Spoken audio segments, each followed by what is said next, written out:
Hello student, I am Sonam. Welcome back to my YouTube channel Apna Vidyalaya. आज के इस video में हम आप सभी को बताएंगे क्लास 10 सामाजिक विज्ञान का प्री बोर्ड परीक्षा 2024 का बिल्कुल वायरल पेपर।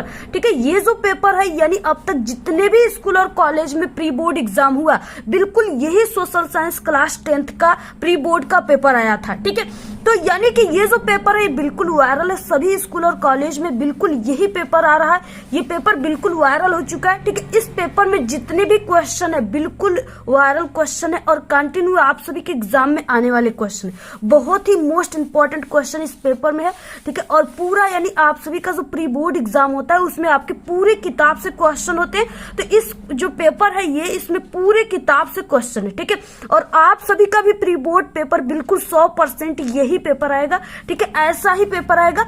आप सभी लोग सबसे पहले इस वीडियो को लाइक कर दीजिए, चैनल पे नए तो चैनल को सब्सक्राइब करके आप लोग बेल आइकन को जरूर प्रेस कर दीजिए और इस वीडियो को आप लोग अपने सभी दोस्तों में जरूर शेयर कीजिए। ठीक है, सबसे पहले यहाँ पे आप सभी को अपना अनुक्रमांक लिखना है और यहाँ पे आप सभी को अपना नाम लिखना है। ठीक है, और ये जो है प्री बोर्ड परीक्षा का पेपर है और इसमें जो आपको समय मिलेगा 3 घंटे 15 मिनट का समय मिलेगा। ठीक है, आप सभी को इतने में यानी जितना आपको बोर्ड में समय मिलता है उतना ही समय आपको प्री बोर्ड में मिलेगा।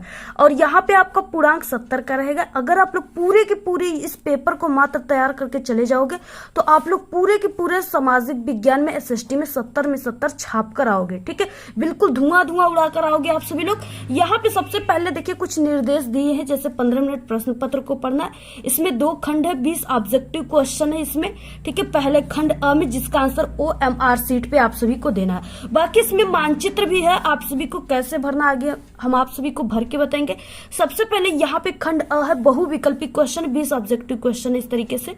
ठीक है, और जितने भी क्वेश्चन है हमने आप सभी को पहले ही बता दिया कि very very most important question है।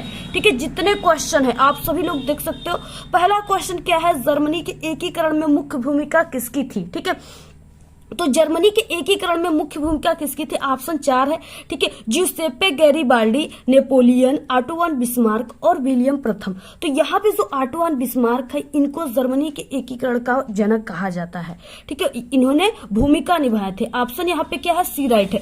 नेक्स्ट क्वेश्चन दूसरा, नेपोलियन की पराजय कब हुई थी, 1814, 1815, 1816, 1817 ईस्वी में। ठीक है, नेपोलियन जो है इनका जो पराजय हुआ था वो 1815 ईस्वी में हुआ था। ऑप्शन बी राइट है।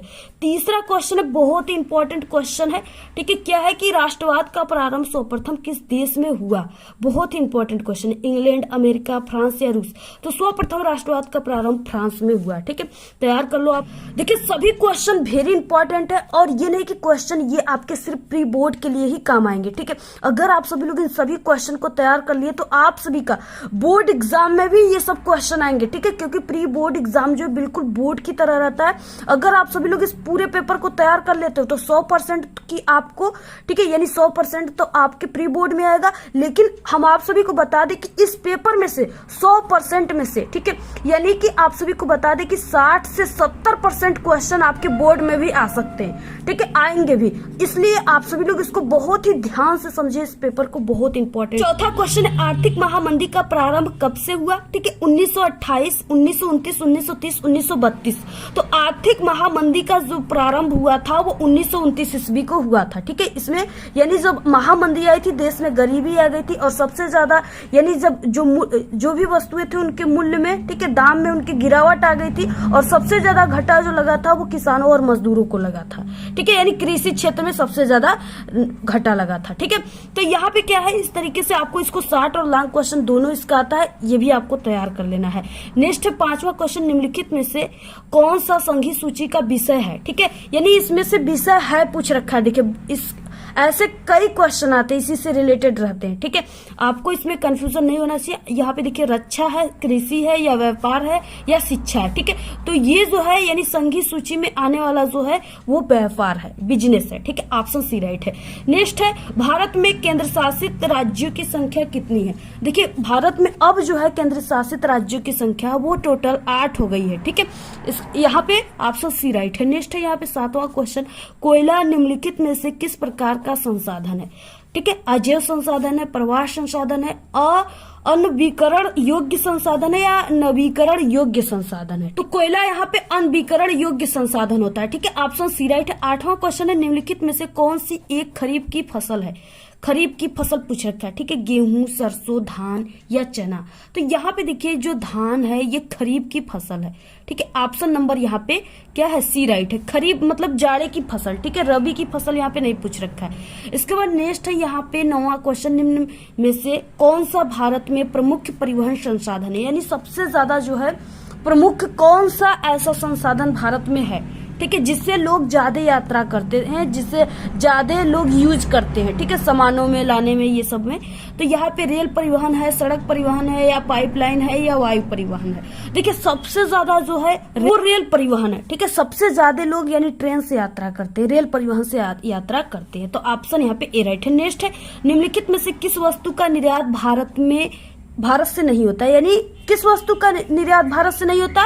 तो वो है उर्वरक। ठीक है, उर्वरक जो है भारत से इसका निर्यात नहीं होता है। ठीक है, ये क्या होता है? यानी विदेशों से कहीं से ये भारत में आता है। उर्वरक अपने भारत में नहीं बनता है।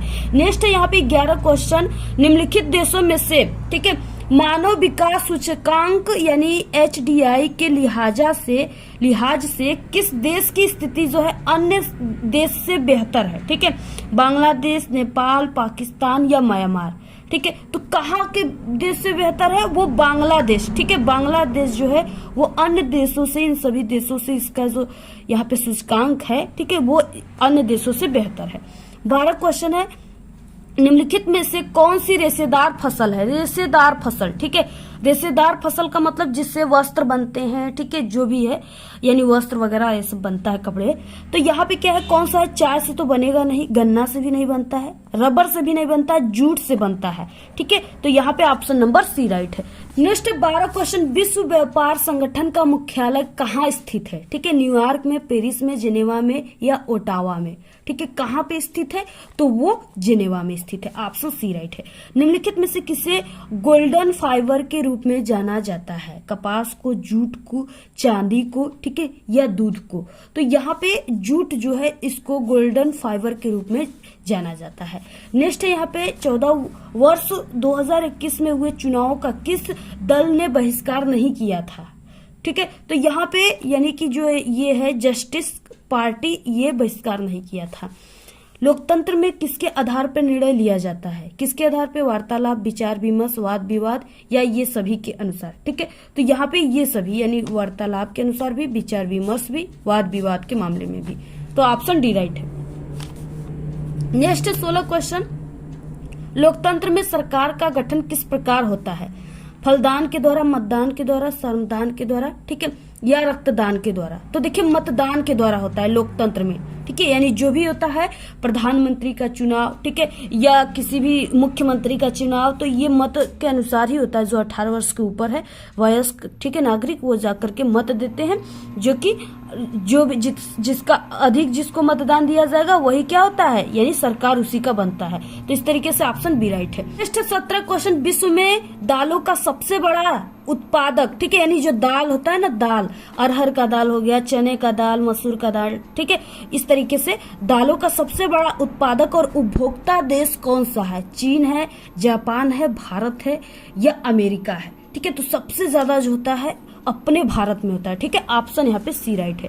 18 क्वेश्चन है, भारत का कौन सा सार्वजनिक क्षेत्र का इस्पात संयंत्र एक बंदरगाह के पास स्थित है? ठीक है, कौन सा स्थित है? तो यहाँ पे ये जो विशाखापट्टनम है ये स्थित है। ऑप्शन डी राइट है। नेक्स्ट, कार्न लॉ कहाँ लगाया गया था? ठीक है, कार्न लॉ जो है ब्रिटेन में लगाया गया था। ये बहुत ही इंपॉर्टेंट क्वेश्चन है, लॉन्ग क्वेश्चन में भी आएगा। नेक्स्ट है 20 क्वेश्चन, निम्नलिखित में से कौन सी एक वार्षिक फसल है? ठीक है, कपास है, ककड़ी है, गन्ना है या जूट है? तो देखिए जो वार्षिक फसल यानी वर्ष में जो होता है वो गन्ना होता है। अगर आप लोग एक बार लगा दोगे तो ये एक वर्ष में तैयार होता है। ठीक है, तो ऑप्शन यहाँ पे सी राइट है। तो इस तरीके से ये थे 20 ऑब्जेक्टिव क्वेश्चन। इसके बाद आता है खंड ब में वर्णनात्मक प्रश्न। यहाँ पे फर्स्ट यानी 80 वर्डों में आपको इसका आंसर लिखना है। 4-4 नंबर के पहले क्वेश्चन शुरू होते हैं। ठीक है, और हम आपको बता दें कि ये क्वेश्चन जो है ये आप सभी के प्री बोर्ड में और आप सभी के बोर्ड एग्जाम में भी 100% आएंगे। ठीक है, बहुत ही इंपॉर्टेंट क्वेश्चन है ये। आप सभी लोग इसको ऐसा तैयार कीजिए, प्री बोर्ड ऐसा पेपर की आप लोग तैयारी कीजिए जैसे आप लोग बोर्ड की पेपर दे रहे हो। ठीक है, तभी आप सभी लोग 95% फोड़ पाओगे। तो आप सभी को ठीक है इस तरीके से पहला क्वेश्चन है। और इससे पहले हम आपको बता दें कि आपको हम क्लास 10th के ठीक है ऑल सब्जेक्ट की प्री बोर्ड पेपर बता चुके हैं। आप लोग को प्लेलिस्ट भी हमने आप लोग कमेंट किया था तो बना दिया है, आप लोग प्लेलिस्ट से देख लीजिएगा। और आप लोग कमेंट करके जरूर बताइएगा कि आपका प्री बोर्ड एग्जाम कब है। ठीक है, ऐसे हम आपको तुरंत वीडियो प्रोवाइड करा देंगे। तो पहला क्वेश्चन है, ऑटो एंड बिस्मार्क कौन था और वो क्यों प्रसिद्ध था। ठीक है, तो ऑटो एंड बिस्मार्क जो है ये जर्मनी के एकीकरण में मुख्य भूमिका निभाया था। ठीक है, जैसा कि आप लोग ऑब्जेक्टिव क्वेश्चन में पढ़े हो। वो क्यों प्रसिद्ध था, तो वो अपनी लौह और रक्त के नीति से प्रसिद्ध था। ठीक है, तो इस तरीके से आप सभी को लिख देना है। इसको हमने कई बार बताया है। आप लोग हमारे चैनल पे क्लास 10th ठीक है सोशल साइंस इंपॉर्टेंट क्वेश्चन की प्लेलिस्ट बनी, उसमें सभी इंपॉर्टेंट वायरल क्वेश्चन हमने बताया, आप लोग उसको जाकर के देख लीजिएगा। नेक्स्ट है अथवा क्वेश्चन, दोनों में से किसी एक को करना है। फ्रांस की क्रांति कब हुई और इसका मुख्य कारण क्या था। ये दोनों वेरी मोस्ट इंपॉर्टेंट क्वेश्चन है, ये आपकी बोर्ड में और प्री बोर्ड में दोनों में आएंगे। ठीक है, तो देखिए फ्रांस की क्रांति आप सभी को पता है कि ये 1789 ईस्वी को हुआ था। ठीक है, और ये लुई 16वें के शासनकाल में हुआ था। किसके? लुई 16वां वहां का राजा था। ठीक है, जो कि निरंकुश था और उस असभ्य था। ठीक है, उसको यानी देश उसको जो है राज्य देश चलाने नहीं आता था। इतना आप सभी को इसमें 2 क्वेश्चन है, 2 नंबर आप लोग इसमें लिखोगे कि हाँ ये 1789 ईस्वी में लुई 16वें के शासनकाल में हुआ था। ठीक है, तो 2 नंबर मिल जाएगा। मुख्य कारण में क्या हो जाएगा, यानी कि फ्रांस की जो राजा था ठीक है उसके अंदर यानी वो सभ्य नहीं था, उसको किसी भी प्रकार की जानकारी नहीं थी और लोगों के अंदर यानी कि असमानता की भाव उत्पन्न हो गई और लोगों को स्वतंत्रता नहीं था कि वो कुछ भी कर सके। ठीक है, तो इस तरीके से यही सभी कारण है। हमने इसको कई बार बताया, आप लोग अच्छे तरीके से वहां से समझ सकते हो। नेक्स्ट दूसरा क्वेश्चन, लोकतांत्रिक शासन में सरकार को उत्तरदायी होना क्यों आवश्यक है। 4 नंबर का क्वेश्चन है। ठीक है, ये भी बहुत इंपॉर्टेंट है, आप लोग तैयार कर लेना। इससे पहले हम जो बोर्ड के पेपर बताते हैं ना सामाजिक विज्ञान के क्लास 10th के सब्जेक्ट के, उन सभी में आपको वायरल ये इनके क्वेश्चन के आंसर भी मिल जाएंगे कुछ क्वेश्चन के। और अगर आपको वहां नहीं मिलेंगे तो आप लोग प्लेलिस्ट में देख लीजिएगा। लोकतांत्रिक अथवा है, देखिए लोकतांत्रिक शासन की किन्हीं 2 चुनौतियों का उल्लेख कीजिए। ये अभी हमने कल ही पेपर में एक बताया था इसको। नेक्स्ट तीसरा क्वेश्चन, अलोह खनिज से आप क्या समझते हैं, कोई 2 उदाहरण दीजिए। ठीक है, ये भी काफी मोस्ट इंपॉर्टेंट है, तैयार कर लो। अथवा है, गैर परंपरागत शक्ति के स्रोत से आप क्या समझते हैं, कोई 2 उदाहरण दीजिए। ठीक है, तैयार कर लो आप लोग बिल्कुल उसको। नेक्स्ट है, भारतीय कृषि की कोई 3 विशेषताएं लिखिए। भारतीय कृषि जो है ये क्या है, यानी मानसून पे निर्भर करती है। यहाँ के किसान जो है वो गरीबी के कारण यानी ज्यादा अमीर नहीं होते। किसान गरीबी के कारण उन्नत किस्म के बीजों का यूज नहीं करते हैं। ठीक है, और उनके पास जो है आधुनिक उपकरण नहीं है और उनके पास जो है आधुनिक कृषि की जो है उनको आधुनिक कृषि की तकनीकी भी नहीं पता है। ठीक है, तो इस तरीके से आप सभी लोग लिख सकते हो बना करके। बहुत अच्छा है ये क्वेश्चन अथवा और बहुत इंपॉर्टेंट है, ये जरूर आएगा पेपर में। नेक्स्ट देखिए, विदेशी व्यापार के लाभों का वर्णन कीजिए। ठीक है, आप लोग तैयार कर लो, बहुत मोस्ट इंपॉर्टेंट है। वर्णनात्मक प्रश्न सेकंड आ गया यहाँ पे। निम्न प्रश्नों के उत्तर आपको प्रत्येक लगभग यानी 150 शब्दों में, इसका मतलब आपको 2 से 2.5 पेज में देना है, तभी आपको 6 नंबर पूरे के पूरे दिए जाएंगे। ठीक है, 5वां क्वेश्चन है, विश्व की अर्थव्यवस्था के विकास में तकनीकी का क्या योगदान है, उदाहरण सहित आप सभी को लिखना है। बहुत इंपॉर्टेंट क्वेश्चन है, तैयार कर लो आप लोग प्लेलिस्ट से जाकर के। अथवा है, 19वीं शताब्दी में अंतर्राष्ट्रीय अर्थशास्त्रियों के द्वारा बताए गए 3 प्रकार के प्रभावों की व्याख्या कीजिए। ठीक है, 6 नंबर के क्वेश्चन है, किसी एक को करना है। 6वां क्वेश्चन है, भारत में राजनीतिक सत्ता के विकेंद्रीकरण के पीछे बुनियादी सोच क्या थी, इसका स्वरूप क्या था। ठीक है, क्या है, आप लोग इसको तैयार कर लो। 6 नंबर का क्वेश्चन है। अगर आप सभी लोग को ये सभी क्वेश्चन तैयार नहीं हो पा रहे हैं, आपको यानी सामाजिक विज्ञान में अभी तक आप लोगों ने कुछ भी नहीं पढ़ा है, तो सामाजिक विज्ञान में बिना पढ़े पास होने की ट्रिक हमारे चैनल पे अपलोड है। ठीक है, आप लोग यूट्यूब पर सर्च कीजिएगा सामाजिक विज्ञान में पास होने की ट्रिक और हमारे चैनल का नाम अपना विद्यालय, तो वहां पे ट्रिक की वीडियो आपको मिल जाएगी हमारी और आप लोग वहां से देख लीजिएगा। 100% आप सभी लोग उस ट्रिक की वीडियो से बोर्ड एग्जाम में ठीक है या प्री बोर्ड में अच्छे नंबर लाओगे, आप सभी लोग यानी पास हो जाओगे। इसके बाद नेक्स्ट है, आप सभी को अथवा क्वेश्चन है। देखिए, संघवाद क्या है, इसकी प्रमुख विशेषताएं बताइए। ठीक है, बहुत इंपॉर्टेंट है, तैयार कर लो आप लोग। अथवा 7वां क्वेश्चन है, परिवहन तथा संचार के साधन को किसी देश का ठीक है, तथा अर्थव्यवस्था की जीवन रेखा क्यों कहा जाता है? बहुत ही क्यों नहीं कहा जाएगा। आप देखिए, परिवहन नहीं अगर रहेगा, किसी भी प्रकार की सड़क परिवहन, वायु परिवहन या रेल परिवहन, तो लोग एक स्थान से दूसरे स्थान तक कैसे जाएंगे? नहीं ना जा पाएंगे। अगर संचार नहीं रहेगा तो आप लोग हमारे वीडियो को कैसे देख पाओगे? नहीं ना देख पाओगे। संचार के माध्यम से ही आप लोग हमारे वीडियो को देख रहे हो।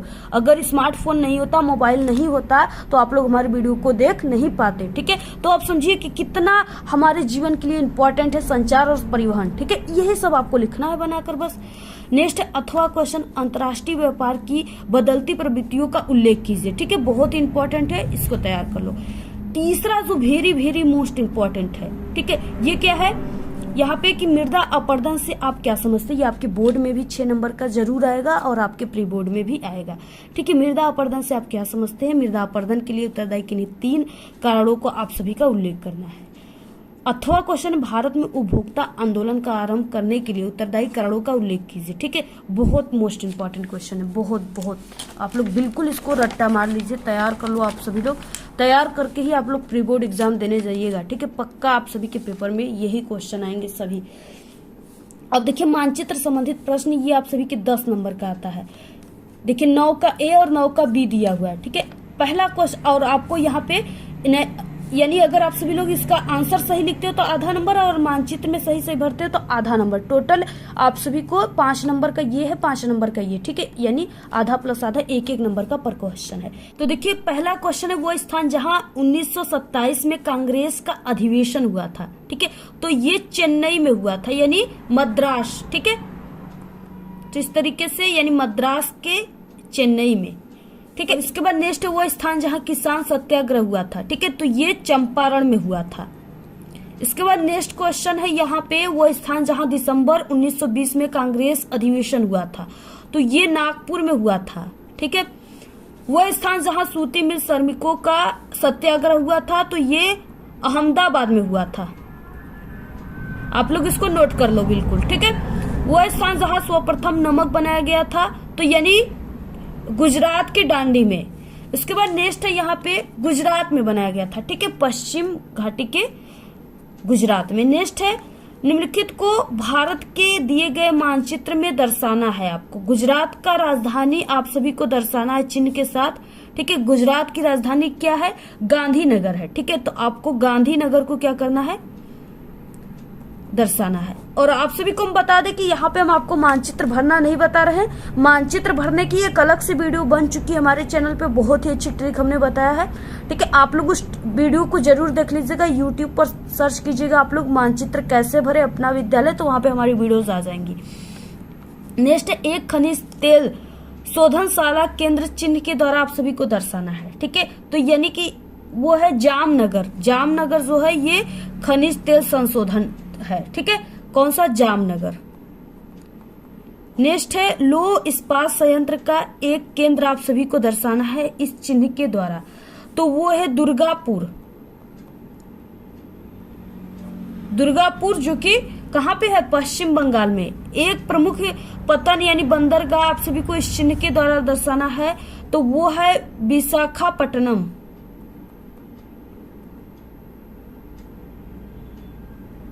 आप लोग पूरे को नोट कर लीजिए। ठीक है, बंगाल की खाड़ी में गिरने वाली एक प्रमुख नदी है, इस चिन्ह के द्वारा आपको दर्शाना है, तो ये है गंगा नदी। ठीक है, तो इस तरीके से आप लोग इस सभी क्वेश्चन को तैयार कर लीजिए। बिल्कुल बहुत ही इंपॉर्टेंट क्वेश्चन है। अगर आप लोग तैयार कर लिए तो आप सभी का पूरा यानी 70 में 70 नंबर आप लोग प्री बोर्ड में छाप कराओगे। ठीक है, और आप सभी को यानी कि ये नहीं कि आपका बिल्कुल सेम यही पेपर आएगा, क्योंकि क्या है कि हम तो कह रहे हैं कि यही आएगा और सभी जगह आ भी रहा है। और हो सकता है कि आप सभी के जो विद्यालय है, आप सभी का स्कूल कॉलेज है, उसमें ठीक है पेपर को चेंज कर दिया जाए। इसलिए आप सभी लोग ये नहीं कि सिर्फ इसी पेपर को ही तैयार करके चले जाइएगा एग्जाम देने। ठीक है, इससे पहले हमने इंपॉर्टेंट सभी पूरे पार्ट के इंपॉर्टेंट क्वेश्चन बताया है, उस वाले वीडियो को भी देख लीजिएगा और हमारे चैनल पे जो प्लेलिस्ट बना है उसमें से भी वायरल क्वेश्चन तैयार कर दीजिएगा। ठीक है, तब आपका पूरा का पूरा 70 में 70 आएगा। तो इस तरीके से आप लोग इन सभी क्वेश्चन को तैयार कर लीजिए और आप लोग इस वीडियो को अपने सभी दोस्तों में शेयर कीजिए। और आपको किस टॉपिक पे वीडियो चाहिए जरूर कमेंट करके बताइए। और हमारे चैनल पे सभी विषय में पास होने की ट्रिक है। अगर आप सभी लोग कमजोर हो किसी भी सब्जेक्ट में, तो इसी वीडियो के लास्ट में आपको 4 प्लेलिस्ट दिखेगा, उसी पर क्लिक करके आप लोग देख लीजिएगा। ठीक है, और इस वीडियो को शेयर कीजिए, अपनी अच्छी प्यारी कमेंट कीजिए। आज के इस वीडियो में सिर्फ इतना ही। आपको ये वीडियो कैसा लगा? अगर वीडियो पसंद आए तो एक बड़ा सा लाइक कर दें। चैनल पे नए तो सब्सक्राइब करके बेल आइकन को जरूर प्रेस कर दें। Thanks, all the very best, bye bye.